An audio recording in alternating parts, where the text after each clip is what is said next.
इलाके के भारी संख्या में अपने बच्चों के उज्जवल भविष्य के लिए, रोजगार के लिए, बुजुर्गों के इलाज के लिए और गुजरात की तरक्की के लिए एक एक कदम आप चल के आए। हमारे सर माथे पर सबको मेरा प्रणाम, नमस्कार, सत श्री अकाल। अरविंद केजरीवाल जी बैठे हैं जिन्होंने देश की राजनीति की दशा और दिशा बदल दी। हमारी गुजरात की पूरी टीम बैठी है, वो लोग बैठे हैं जो देश के लिए कुछ करना चाहते हैं, वो लोग बैठे हैं जिनको पैसे कमाने की इच्छा नहीं है, राजनीति को धंधा बनाने नहीं आए। हम इनका धंधा बंद करने आए हैं जिन्होंने राजनीति को धंधा बना रखा है। अरविंद केजरीवाल जी इनकम टैक्स के कमिश्नर थे।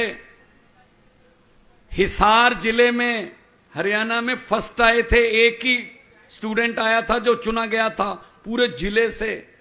इनकम टैक्स के कमिश्नर थे, चाहते तो बहुत पैसे कमा सकते थे, लेकिन जुनून था कि देश में बदलाव लाना है। इस्तीफा देकर उसी दफ्तर के बाहर कुर्सी लगाकर बैठ गए। अंदर कोई रिश्वत मांगे तो मुझे बताना। तो ये जुनून है। तो गुजरात में आंधी चल रही है, तूफान चल रहे हैं। हम जूनागढ़ गए, हम खेड़ ब्रह्मा गए, हम सुरेंद्र नगर गए, हम ऊंझा गए, आपके पास आए, वडोदरा गए, अहमदाबाद गए। जहां जाते हैं लोग यही कहते हैं, भाई हमारा इनसे पीछा छुड़वा दो। हमने कहा जी हमने नहीं छुड़वाना पीछा, आपने है। 27 साल हो गए, कमाल है। हर साल पेड़ भी पत्ते बदल लेता है। अब गुजरात वालों तुम तो बदलो, कुछ बदलाओ। नई आंधी, नया तूफान, नए विचार, नया खून। आम घरों के बेटे बेटियों को लाओ। इनके बेटे बेटियां चेयरमैन बनते हैं, एमएलए बनते हैं, मंत्री बनते हैं। हमारे बेटे बेटियां सिर्फ जिंदाबाद मुर्दाबाद के नारे लगाने के लिए रखे हुए हैं।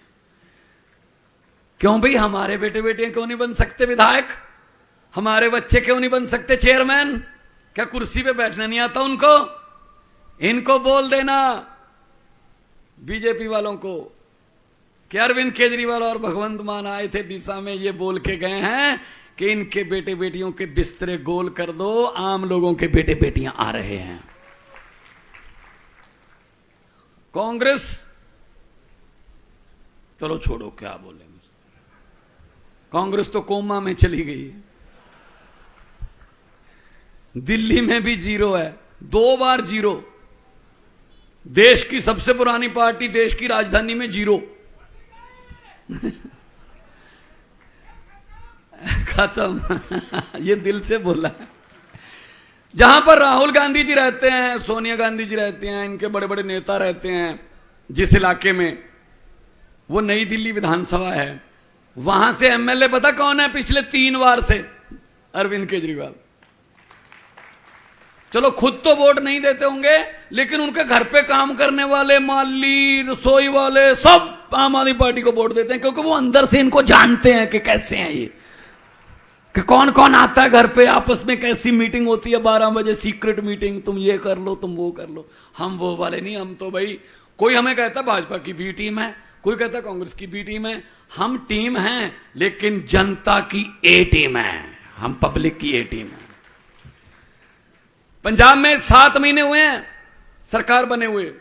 7 महीने में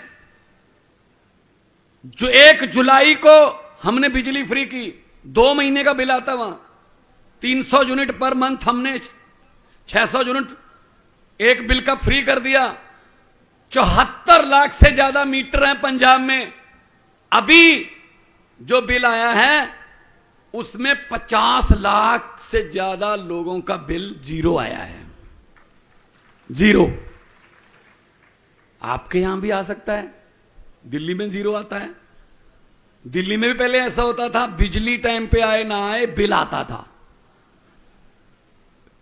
अब बिजली आती है, बिल नहीं आता। ये सच्ची नीयत वाला आदमी कर सकता है। कोई खजाना खाली नहीं होता। खजाना खाली पब्लिक के लिए, बस इनके बेटे बेटियों के लिए कोई खजाना खाली नहीं है। तो मैं तो यही कहने आया हूं आपको। अभी हमारे यहां 14, 15, 16 अक्टूबर को पंजाब पुलिस के पेपर हुए, constable, sub inspector, head constable. लाखों बच्चे इम्तिहान दे के आए हैं, एक भी पेपर फूटा नहीं है। यहां दिल्ली में पेपर नहीं फूटता, क्योंकि पेपर फूटा सपना टूटा। और यहां पेपर फूटने के अलावा कोई काम ही नहीं है।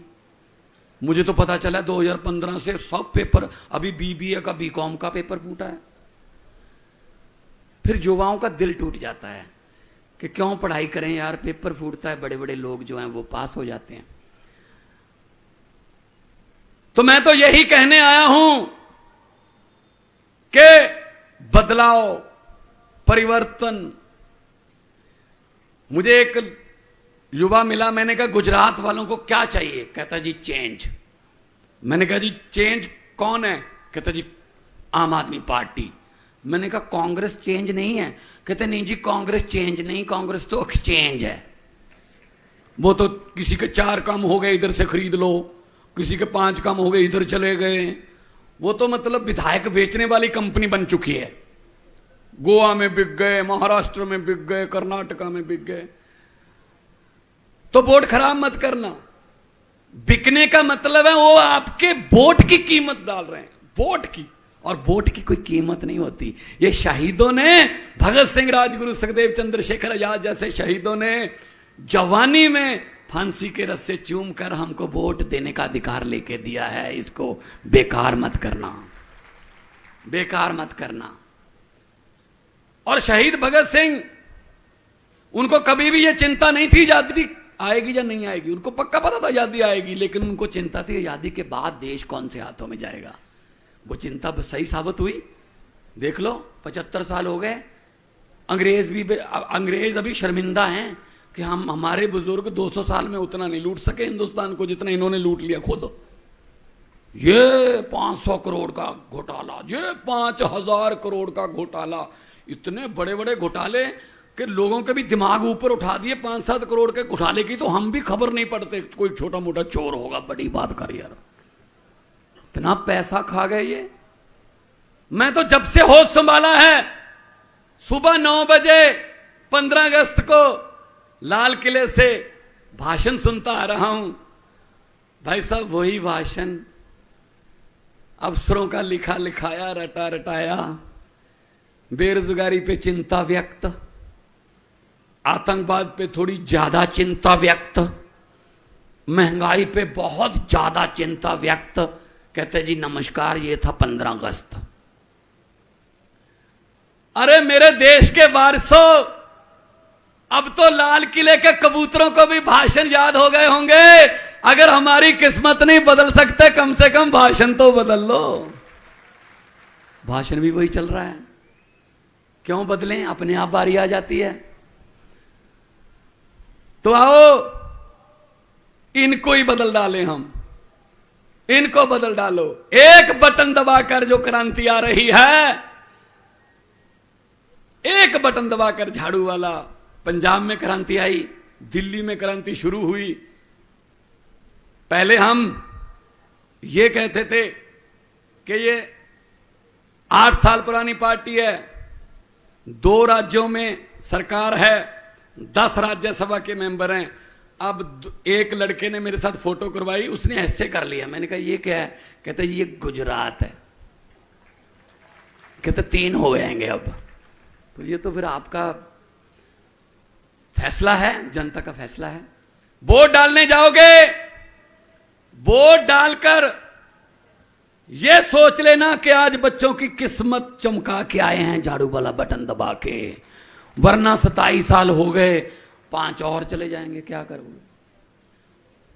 तो पंजाब से बहुत से लोग आते हैं यहां, आप उनसे पूछ लेना। दिल्ली में आपके दोस्त मित्र रहते होंगे, उनसे पूछ लेना। हम जो कहते हैं वो करते हैं, हम जो कर नहीं सकते वो कहते नहीं हैं। 15 लाख आ गया आपके खाते में, हर खाते में आना था, नहीं आया, पंजाब में भी नहीं आया। 15 लाख की बात छोड़ो, जो हमारे घर में 2-4 हजार रुपया पड़ा था खर्चे वर्चे के लिए, नोटबंदी करके वो भी ले गए निकाल के भाई साहब। लाइन में कौन लगा? गरीब लगा ना लाइन में, दिहाड़ी छोड़ के। किसान लाइन में खड़ा था, गरीब रिक्शे वाला खड़ा था। और सबसे बड़ी जो पीड़ित हैं, सबसे पीड़ित कौन है नोटबंदी की? महिलाएं, माएं, बहनें। मां बहनों को ना एक अच्छी आदत होती है, आदत अच्छी है वो, कि वो कई बार अपने पति को बताए बिना कुछ पैसे अलग रख लेती हैं कि इमरजेंसी में काम आ जाएंगे, कभी कोई बच्चे की फीस या कोई आधी रात को कोई बीमारी आ गई, हॉस्पिटल जाना पड़ेगा, रख लेती हैं ऐसे बताए बिना बताए हस्बैंड को, पति को। अब भाई साहब रातों रात नोट बदल दिए। सुबह ना बता सकती हैं ना छुपा सकती हैं। बताती हैं तो झगड़ा होता है, पति कहता कहां से आए ये पैसे। नहीं बताती तो कागज बन जाएंगे, बैंक खुद जा नहीं सकती। मैंने जब पंजाब में एक जनसभा में बोल दिया, तो मैं जब गाड़ी में बैठने लगा, माएं बहनें आई, मेरे सर पे हाथ रख के आशीर्वाद दिया और कहा, बेटा ये नोटबंदी वाली बात बिल्कुल सच्ची है, मायके से बदलवा के लाई हैं। ये हालत है। क्या नोटबंदी से आतंकवाद खत्म हो गया? नोटबंदी से क्या भ्रष्टाचार खत्म हो गया? सब वही चल रहा है। तो आओ इकट्ठे होके झाड़ू। मुझे पत्रकारों ने पूछा आपने आंधी कैसे रोक दी? मैंने कहा कौन सी आंधी? बीजेपी की। दिल्ली और पंजाब में आंधी कैसे रोक दी? मैंने कहा बीजेपी का चुनाव चिन्ह क्या है? बोले कमल। मैंने कमल कहां उगता है? कहता कीचड़ में। मैंने कहा हमारा चुनाव चिन्ह क्या है? बोले झाड़ू। मैंने कहा झाड़ू क्या करता है? कहता कीचड़ की सफाई। मैंने कहा हमने झाड़ू से कीचड़ की सफाई कर दी, कमल उगे ही नहीं दिल्ली और पंजाब में। अभी कल ही आप इनका हालत देख लो। कांग्रेस का एक मंत्री था, घोटाले करता था खूब, 5 साल उसने घोटाले किए। हमने उस पर उसका नाम अभी जांच में डाला था कि इसकी जांच करो, तो बीजेपी में चला गया। बीजेपी में चला गया तो, लेकिन हमने कहा जी इसका मतलब ये नहीं है कि बीजेपी में चले गए तो साफ हो गए। बीजेपी कोई कपड़े धोने वाली मशीन नहीं है कि दाग धो देगी, तो ये तो होगी। कल क्या किया?